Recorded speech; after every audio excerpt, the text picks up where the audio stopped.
Hello everyone, and welcome back. So, we're going to solve another problem where we're trying to develop that shear and bending moment diagram. Now this is a bit of an easier one, so hopefully it won't be too difficult. So we're going to use the graphical method to do it this time, which is going to be blessedly a lot easier than having to solve a bunch of equations of equilibrium.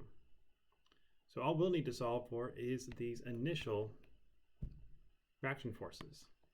And then we can go from there. And that shouldn't be too hard. So, we're running, wait a second, I want to do it on my own. If you want to do it on your own, that's fine. You can do it on your own. Just go ahead, pause, and do it. Otherwise, let's just jump straight into it. So first off, we make a nice free body diagram so we can solve this. And then we solve our equilibrium equation. So we're going to take the sum of moments around point A. We got three things that are going to cause a moment about that point. So we do 28 times 4, 42 times 8, and finally dy times 14. What we're doing here is we're saying that counterclockwise is positive. If you solve that, you get that dy is 32 kips. And then some forces in the y direction, but we already know what this is, that's 32. And so add all those together, and what do we get? Well, we get that ay is going to be 38 kips. Okay.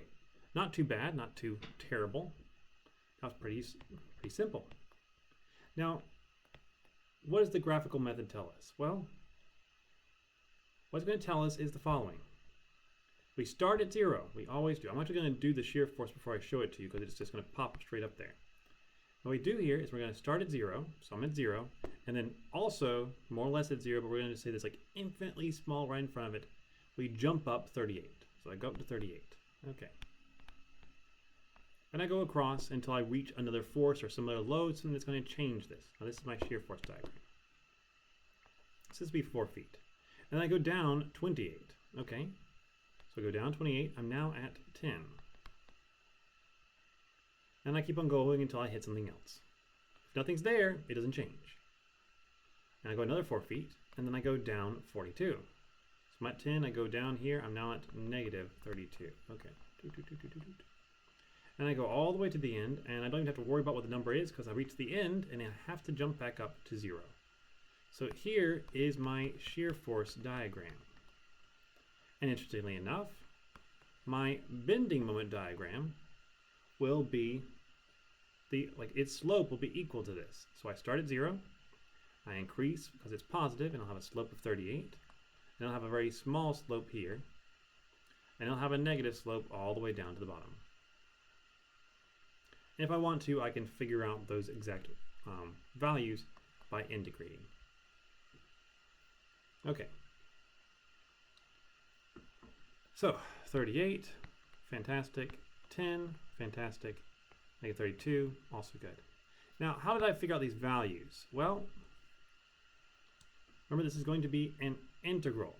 So luckily for us, in most cases, I'm going to give you simple problems. Not all cases, you're going to have to do some difficult stuff every once in a while.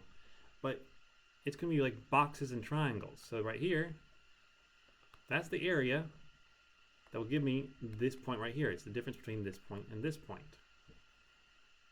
That's simply 38 times 4, which is equal to, surprise, surprise, 152.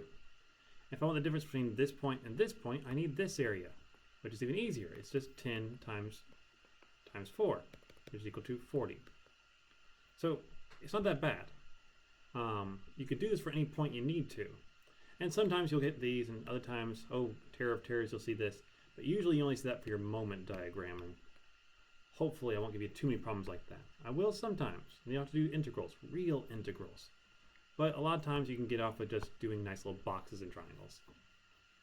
Okay, so that's enough for this time. Hopefully that makes a little bit more sense what I mean by the graphical method.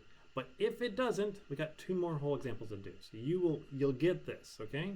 You'll try on the homework, so you'll come and ask me questions. And we'll do it together.